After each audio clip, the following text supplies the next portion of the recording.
할렐루야. 제 모습에 좀 변화가 있는 것 같지 않습니까?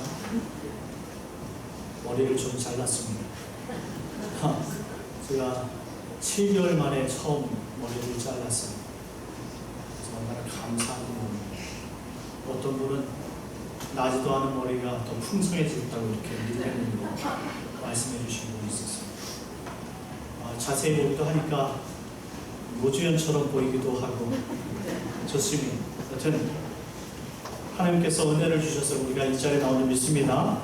오늘 에베소서 강의 5번째 시간은 주 안에서 성전으로 되어가고 주 안에서 성전으로 되어가고, 오늘 에베소서는 1장, 2장을 결론 짓는 그런 말씀입니다. 따라서 1장부터 시작해서 요약해보는 시간을 가질 텐데 새겨 들으셨으면 좋겠습니다. 사도 바울은 에베소 교인들에게 3가지를 가르쳤지요. 첫째는 사도 바울은 하늘에 속한 신령한 복의 단초가 되는 선택과 예정을 가르쳤습니다. 선택, 셀렉션. 택함의 의미며 삼일체 하나님의 완전한 선택이다 라는 것입니다. 그런데 하나님께서 한 사람 한 사람을 선택하실 때 그냥 선택하신 것이 아니라 에베소서 1장 4절 이하에 보면 그 사람들에게 하나님 앞에 거룩하고 흠이 없는 신령한 복을 담아두셨다라는 거예요. 그러니까 선택받은 모든 사람들은 신령한 복이 그 안에 담겨 있어요. 이 복이 거룩하고 흠이 없게 살아가는 복이라는 거예요. 그리고 이 예정이라는 단어가 콜링, 부르심에 관한 거예요. 부르심이란 소명에는 외적 소명과 내적 소명이 있습니다. 외적 소명은 복음으로 말미암아 그리스도가 우리의 구원자고 길이라는 사실을 듣는 것. 모두나 다 이 외적 소명은 다 들을 수 있어요. 그런데 내적 소명이라는 것은 성령이 우리 안에 거할 때만 가능한 것이죠. 그래서 오늘 이 예정이라는 것은 효과적 부르심이라는 단어로 내적 소명을 말하는 거예요. 우리는 언제인지 몰라요. 우리가 언제 예수를 믿게 되는 그 사실조차 모를 때에 하나님이 그 시간과 그때를 정해 두셨다라는, 그래서 예정함입니다. 우리가 언제 예수를 믿겠다라고 여러분 스스로 작정한 적이 있습니까? 그런 작정이 없었음에도 불구하고 우리는 지금 이 자리에 앉아 있습니다. 왜일까요? 이것이 바로 하나님의 예정함 때문에 그래요. 그렇다면 이 예정함의 이 놀라운 은혜는 이런 부르심에서 선택에 두셨던 그 신령한 복이 예정함 속에서 이루어지기 시작한다는 거예요. 그것이 무엇이냐면 말씀드렸던 거룩하고 흠이 없게 살게 하는 복이라는 것. 그러니 하나님 우리 안에 들어오시고, 그리고 주님께서 우리가 주님을 만나러 가는 그 순간의 모든 인생을 성화라고 부릅니다. 성화는 거룩하게 되어집니다 라는 말씀이죠. 그러니 성도는 이렇게 거룩함으로 지어져가는 신앙을 살아가는 것이 인생의 목적임을 가르쳤다라는 거예요. 사랑하는 성도 여러분, 믿으시기 바랍니다. 하나님께서 우리를 선택하시고 그리고 예정하셔 부르실 때는 선택에 담겼던 그 신령한 축복을 우리에게 나눠주시기 위해 담아두셨어요. 그것을 예수 그리스도와 함께 자라나도록 지금 우리 효신교회로 부르신 줄 믿으시기 바랍니다. 이전에 여러분들이 어떤 교회 다녔는지 그것은 중요하지 않아요. 어떤 신앙을 가지고 아파했는지 그것도 중요하지 않아요. 그것은 모든 이렇게 거룩하고 흠이 없게 자라는 과정이 한 과정일 뿐이에요. 그러니 과거의 교회로 인해서 상처를 받으셨던 분, 그리고 성도로 인해서 아픔을 당하셨던 분, 다 왜 나한테만 이렇게 그런 아픔과 슬픔이 있어, 이렇게 생각하지 마시고 이것은 내가 거룩해져가는 그런 하나의 과정이라는 사실, 그리고 선택해 주셨던 그 신령한 복이 우리 안에 거룩하게 만들기 때문에 내가 약했던 모든 부분들을 하나씩 변화시켜 거룩하고 단단하게 만들었다는 사실을 기억하시기 바랍니다. 둘째는 사도 바울이 이런 신령한 복을 깨닫도록 에베소 교인들에게 기록하면서 중보 기도를 하지요. 그래서 그것을 가르쳤어요. 에베소서 1장 15절 이하에 보면 에베소 교인들이 하나님으로부터 받은 구원의 역사로 말미암아 그들이 하나님의 기업이 되었다는 사실을 알게 됩니다. 하나님의 기업, 하나님 나라를 유산으로 물려받은 사람. 자, 상상도 할 수 없었고 꿈도 꿀 수 없었던 이 일들을 하나님께서 바로 예수 그리스도의 십자가 사건을 이루어 버리신 거예요. 그러니 이 얼마나 놀랍고 영광스러운 일입니까? 그것을 알았으면 좋겠다라는 것. 우리가 구원받은 것은 그냥 이 자리에서 예배만 드리고 끝내는 사람이 아니라 하나님의 기업이 되고, 그것은 결국 저 천성문에 들어갈 때 우리가 영화롭고 그리고 영광스러운 놀라운 존재가 되었다는 사실을 알게 하는, 그러한 꿈을 꿀 수 없었던 놀라운 변화, 성도 교회가 되었다는 것이죠. 세 번째는 사도 바울은 에베소 교인들이 받은 구원과 교회에 관해서 가르쳤습니다. 그래서 우리는 지난 시간에 구원에 대해서 가르쳤죠. 구원은 하나님의 전적인 은혜인 줄 믿으시기 바랍니다. 그 은혜를 믿음으로만 알 수 있어요. 그러니 성도는 결국 믿음으로 구원을 받게 된다고 가르쳤던 것입니다. 그리고 세상 가운데 그렇게 구원받기로 불러낸 백성들을 성도, 이것을 다른 말로 에클레시아, 교회라고 말씀을 드렸습니다. 그러니 교회가 성도요, 구원받은 성도가 교회됨을 깨달으시길 바랍니다. 그리고 오늘 본문을 통해서 이런 구원 약속이 이스라엘 특권만이 아니었다. 그리스도의 십자가 사건으로 말미암아 원수되었던 에베소 교인들이 바로 하나님의 복을 받게 되어지고 하나님과 가까운 사이가 되었다는 사실을 가르치기 시작한 것입니다.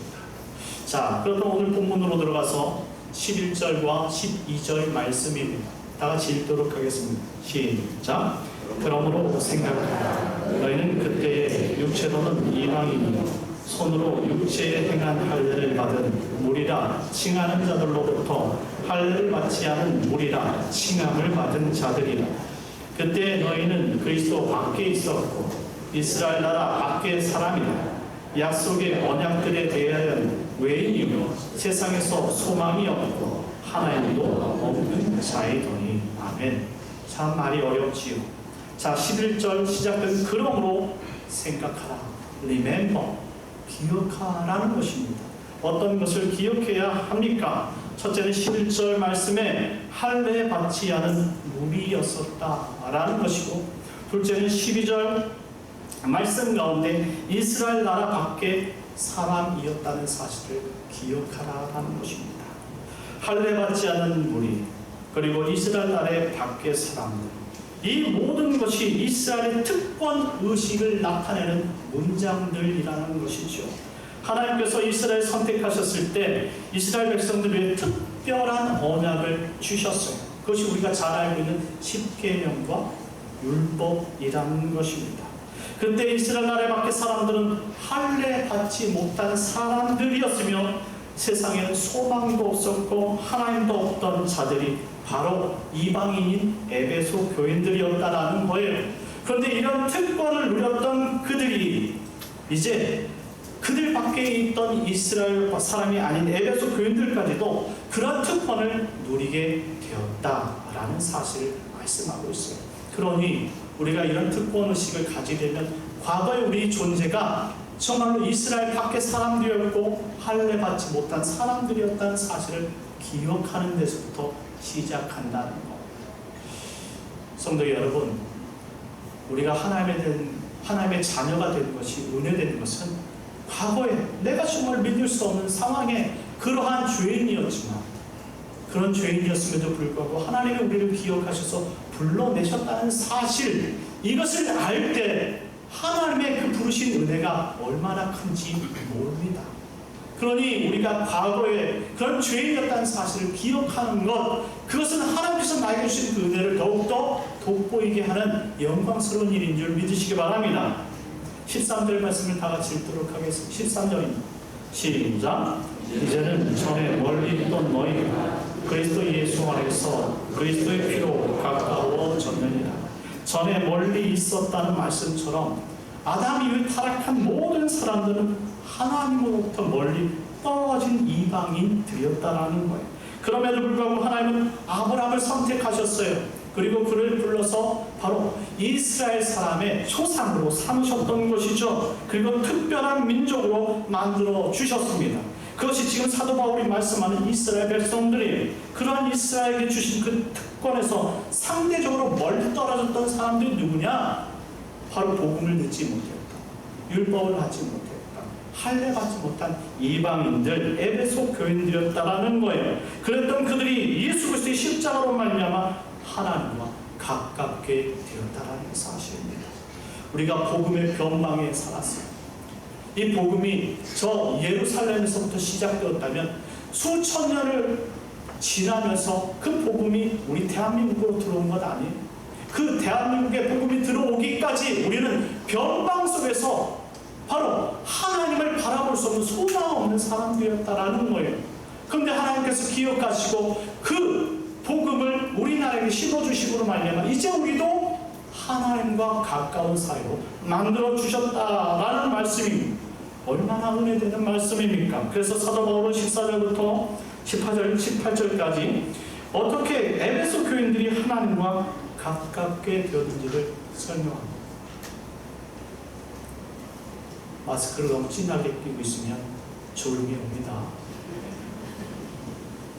믿음의 귀를 쫑긋 세워서 하나님의 말씀을 들으셨으면 좋겠습니다. 먼저 14절 말씀을 읽겠습니다. 다 같이 14절 말씀입니다. 시작. 그는 우리의 화평이신 자들로 하나를 만드사 원수된 것 곧 중간에 막힌 담을 자기 육체로 허시고 그는 우리의 화평이다.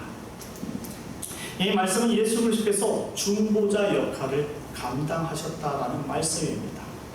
이스라엘과 원수되었던 이방인들 사이에 막힌 담을 헐고 그들을 하나로 연합되게 만드셨다라는 말씀입니다. 그런데 이 14절 문장 안에 그 둘을 막고 있던 중간에 막힌 담을 원수된 것, 저 보시면 중간에 원수된 것이라고 말씀하고 있는데 이 원수되게 한 것이 무엇인지를 생각해 보아야 합니다. 15절과 16절 말씀인데요. 다 같이 읽도록 하겠습니다. 시작. 법조문으로 된 계명의 율법을 폐하셨으니 이는 이 둘로 자기 안에서 한 세 사람을 지어 화평하게 하시고 또 십자가로 이 둘을 한 몸으로 하나님과 화목하게 하려 하심이라. 원수된 것을 십자가로 소멸하시고. 아멘. 그 원수되게 한 담이 바로 법조문이라는 단어입니다. 15절 말씀에 보니까 법조문이라는 단어입니다. 이 법조문은 의미적으로 두 단어를 포함하고 있습니다. 자, 의미적으로 두 단어를 포함하고 있다라는 거예요. 자, 첫째는 에크드란이라는 적대감, 증오라는 뜻을 가지고 있고, 둘째는 도그마, 규칙, 규정이라는 뜻을 이 법조문 안에 담고 있어요. 원래 이 원문을 보게 되어지면 이 에크드란과 도그마라는 단어가 있어요. 나열되었는데 이것을 번역하면서 우리에게 법조문이라는 한 단어로 만들어 버리는 거예요. 그러니 이 법조문을 우리가 생각할 때 그냥 단지 율법이라고 생각할 수 있는데 그 율법 가운데에 이 적대감과 이 규정이라는 사실이 포함되어 있다는 거예요. 그러니 한마디로 이것을 해석하게 되어지면 적대감을 가지게 하는 규정들이라는 의미가 되어집니다. 그러니까 율법 가운데 적대감을 가지게 하는 규정들이 있다라는 거예요. 이것이 성문화된 율법인데 이 율법을 신학으로 분류를 하게 되어지면 세 가지로 나누어지게 되지요.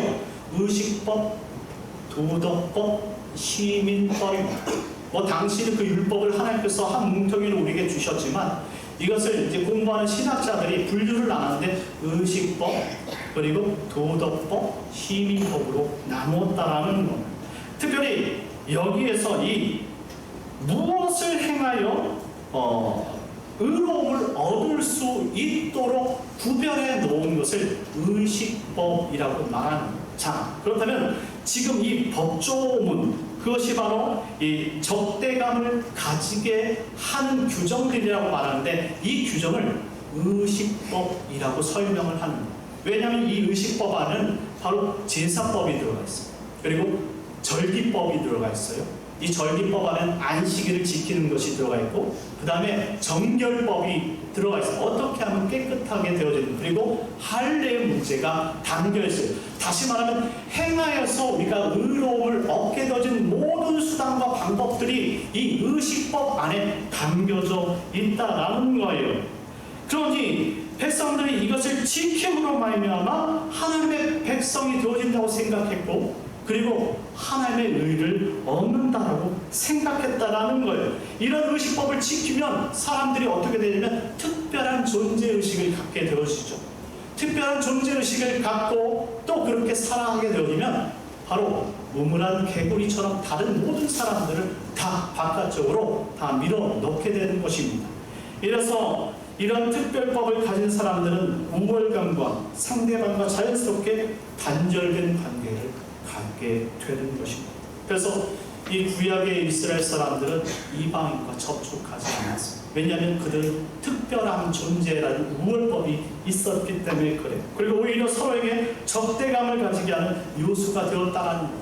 그러니까 항상 서로가 합쳐지지 않기 때문에 적대감을 가지는 요소가 되었다는 거예요. 그래서 이 적대감을 가지게 하는 규정들이라고 오늘 본문에 표현한 것입니다. 이런 율법의 규정들을 예수 그리스도께서 폐하셨다라고 말씀하고 있는 거예요. 자, 폐하다라는 단어는 무효화하다라는 의미를 가지고 있어요. 무효화시키는 거예요. 더 이상 이런 율법들이 하나님께 나아가는 데 영향을 끼치지 못한다라고 선언을 한 것이죠. 예를 들어 의식법이라 불리는 제사법이라든지 정결법이라든지 절기법이라든지 하여튼 인간의 방법으로 의로움을 얻을 수 있는 모든 규정들을 바로 폐하심으로 말입니다. 더 이상 그런 방법으로 하나님께 나아갈 수 없도록 만드셨다라는 것입니다. 그것이 바로 우리가 잘 알고 있는 16절 말씀의 십자가 사건입니다. 그렇다면 왜 그들이 애써 지켰던 이런 의식법의 규정들을 폐하셨을까요? 로마서 3장 20절 말씀처럼 율법으로는 결국 우리가 죄인됨을 깨닫게 하는 것이 목적이기 때문에 그렇습니다. 율법을 통해서 우리가 죄인됨을 깨닫기를 원하셨던 거예요. 하나님의 은혜를 구하기를 원하셨던 거예요. 구약에서도 이런 은혜의 믿음으로 살기를 원하셨던 거예요. 하지만 그 율법을 특별하게 생각하고 그것을 자기의 아성처럼 쌓았던 이스라엘 사람들이 바로 적대감을 만들게 되었다는 것. 그렇다면 이런 율법의 규정들을 예수님께서 친히 폐하신 이유가 있지 않겠습니까? 바로 그들이 따랐던 이 의식법이 예수님의 모형이었기 때문에 그렇다는 것입니다. 원형이 오면 이런 모형은 사라져야 하는 것입니다. 이런 의식법은 결국 길 되시고 진리 되시고 생명 되신 예수 그리스도 그분의 사역의 그림자일 뿐 실체가 아니었기 때문에 그렇다는 거예요. 그래서 예수님의 십자가 사역으로 율법을 완전하게 하셨다라고 말씀합니다. 말씀 한 구절을 찾아보겠습니다. 마태복음 5장 17절 말씀입니다. 마태복음 5장 17절 말씀입니다. 아마 이 뒤에서는 아마 안 나올 수 있습니다. 마태복음 5장 17절 말씀.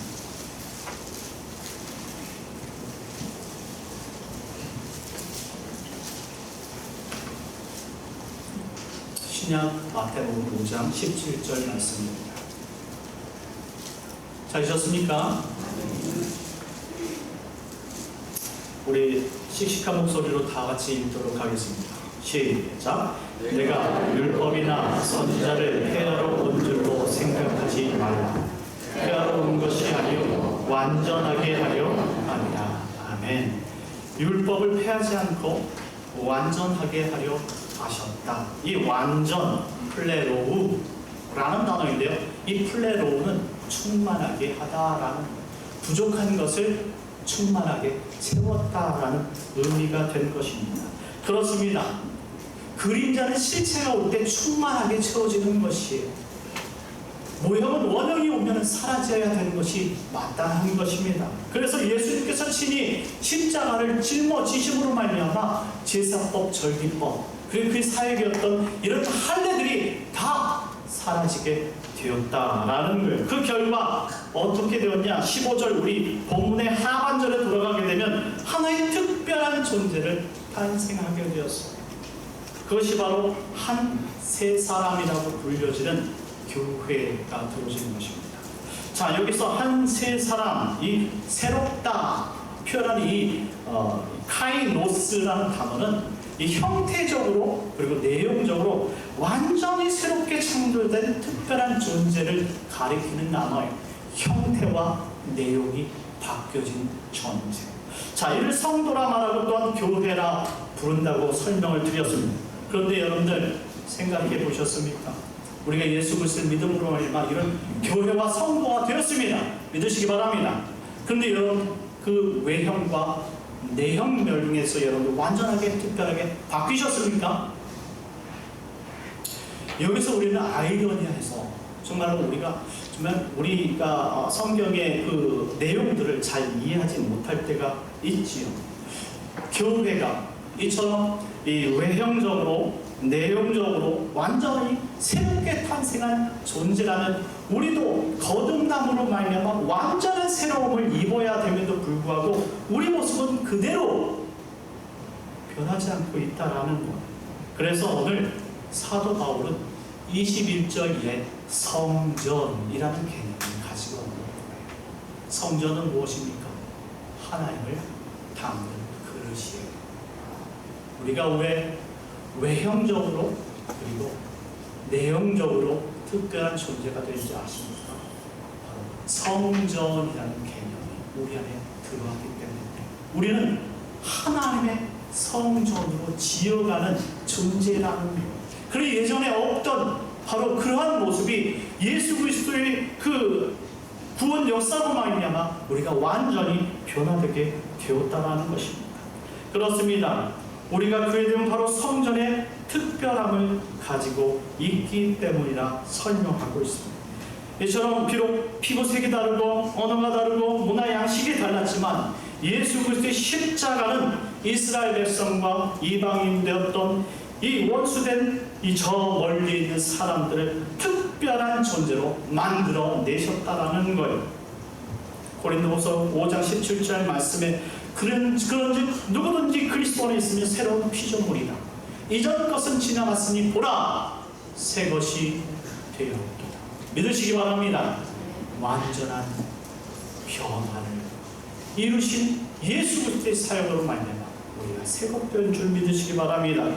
17절 18절 말씀을 다 같이 읽도록 하겠습니다. 17절 18절입니다. 시작. 또 오셔서 먼데 있는 너희에게 평안을 전하시고 가까운 데 있는 자들에게 평안을 전하셨으니 이는 그로 말미암아 우리들이 한 성령 안에서 아버지께 나아감을 얻게 하려 하심이라. 아멘.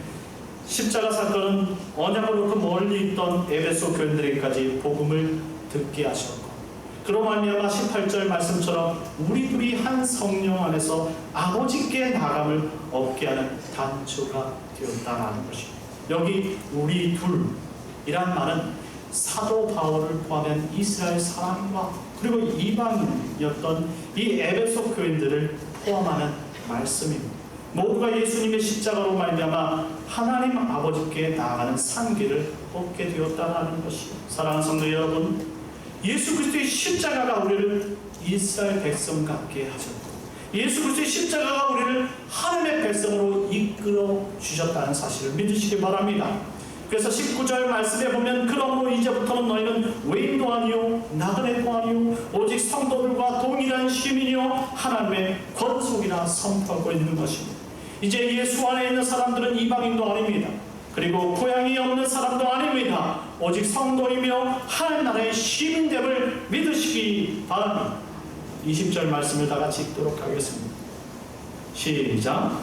너희는 사도들과 세우심을 입은 자 그리스도 예수께서 친히 모퉁이돌이 되셨느니라. 아멘. 여기 사도들과 선지자들의 터 위에 세우심을 입었다. 이 말씀은 우리가 사도가 되고 선지자가 될 수 있다는 말씀이 절대 아닙니다.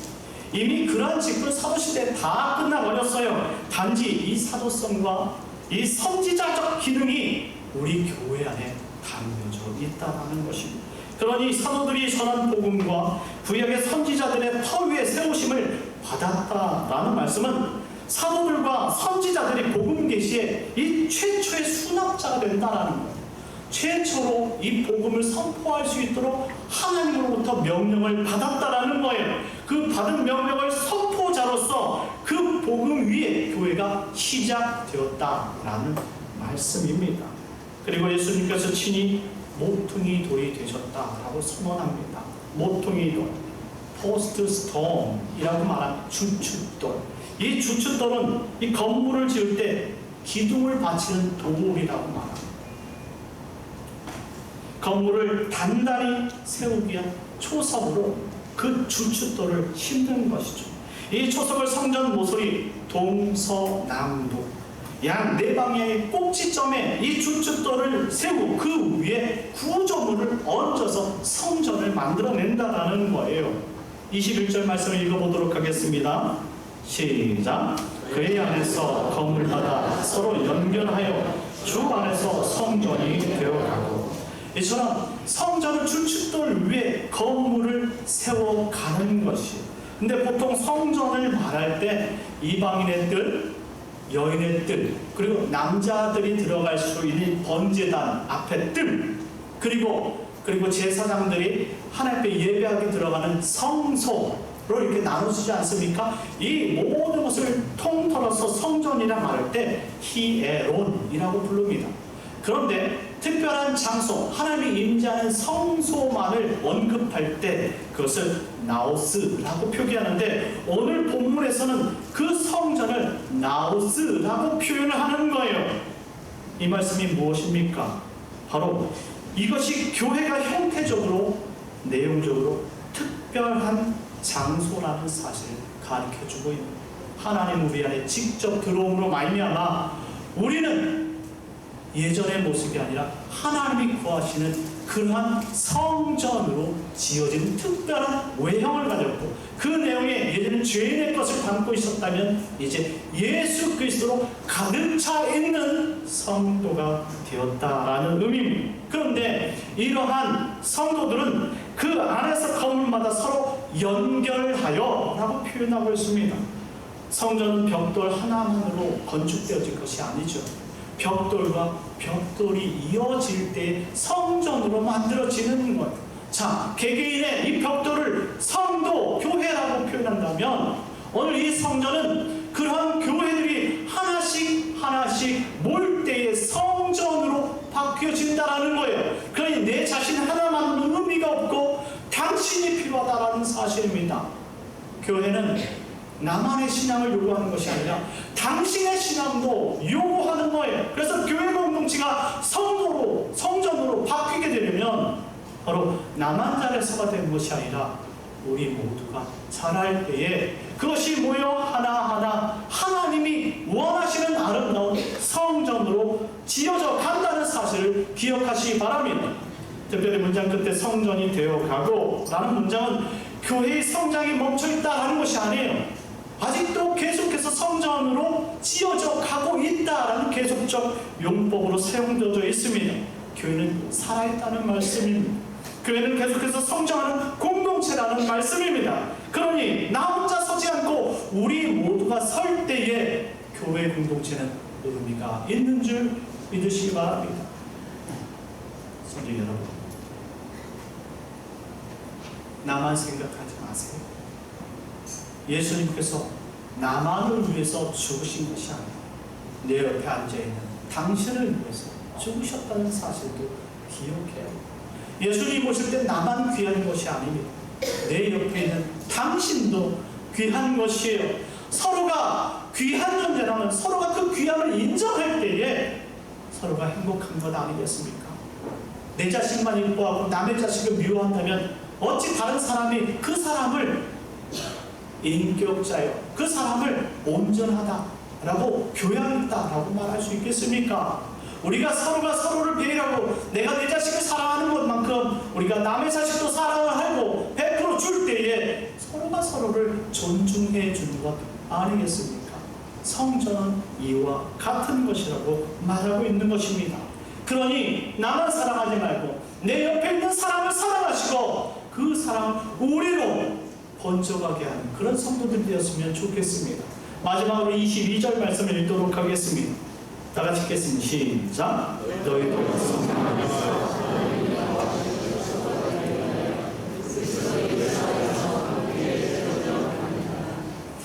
여기 그리스도 예수 안에서 함께라는 말씀을 눈여겨보시기 바랍니다. 우리를 교회로 또한 성령으로 지으실 때 언제나 예수님이 그 구신 중에서 함께 하셨다라는 말씀입니다. 그러니 우리는 예수님 없이 새로운 창조물의 의미가 없다라는 사실. 예수님 때문에 우리가 이 자리에서 예배하고 예수님 때문에 우리가 이 자리에서 찬양하는 존재가 되었다면 우리가 하나님이 거하실 처소가 되기 위해 더더욱 예수님과 함께 거하는 삶을 살아야 되는 것입니다. 예수님을 인식하고 살아야 하며 예수님을 묵상하고 살아가는 것이 성도의 본분이 되어지는 것입니다. 그러니 예수님처럼 살아가는 성도들이 되어야 될 줄 믿습니다. 우리도 이 예수님을 알기 전에는 이스라엘 밖에 있는 사람들이요, 그리고 하나님과 무관한 외인이었다는 사실을 기억해 볼 때, 이제 우리가 예수로 말미암아 우리가 하나님의 권속이 되었고 하나님을 떠나서는 살 수 없는 하나님의 백성이 되었다는 사실을 생각해 보면 이제 우리는 하나님을 위해서 살아가는 그러한 인생이 된 줄 믿으시기 바랍니다. 그래서 성전으로 지어져 가는 것이 우리의 신앙의 목적이고 인생이라고 생각해 본다면 이제 예수님을 믿는 사람처럼 당당하게, 때로는 충성스럽게, 그리고 때로는 겸손하게 살아가는 것이 하나님께 영광 돌리는 것 아니겠습니까? 마지막 영광스러운 천국문 앞에서 하나님께서 우리를 맞아주실 때, 반겨주실 때 더욱 영광롭게 해드리는 그런 성도들이 되기를 바라겠습니다. 그러니 한 주간 믿음으로 인내하고 사랑으로 섬기고 의의 선한 싸움을 싸워가는 복된 성도인들 되시길 예수님의 이름으로 축원합니다. 기도하겠습니다. 참 좋으신 하나님 감사합니다. 오늘 에베소서 말씀을 통해서 우리가 이러한 성전으로 지어져 간다는 사실을 들었습니다. 하나님, 나만 생각하는 것이 아니라 하나님, 우리 구속사역을 이루실 때 당신 또한 생각하도록 우리에게 하나님 모든 사람들을 같이 붙여주셨사오니 하나님, 우리가 더욱더 아름다운 교회를 서로 섬기며 살아갈 수 있는 믿음을 갖게 하시고 또 다가오는 모든 일들을 믿음으로 행할 수 있는 주의 교회 되게 하여 주시옵소서. 하나님 이후에 있을 공동무회도 믿음으로 행하게 하시고 모든 것들이 하늘 뜻 안에서 아름답게 처리될 수 있도록 하나님께서 주관하여 주시옵소서. 예수님의 이름으로 기도드리옵나이다. 아멘. 다 같이 일어나셔서 찬송가 620장 1절 3절 말씀 1절 3절 찬송 부르겠습니다. 하나님의 구속 사역으로 말미암아 외인이요 할례 없던 불쌍한 자들이었던 저희들을 하나님과 가까이 하시고 하나님 백성 삼아 주셔서 천국 시민으로 불러주신 그 소망을 붙잡고 이 땅에서 간절히 살아갈 소망하여 머리 숙인 사랑하는 백성들 머리 위에와 한 주간의 일터와 모든 기도 제목 위에 이제부터 영원토록 함께 있을 지어다. 아멘.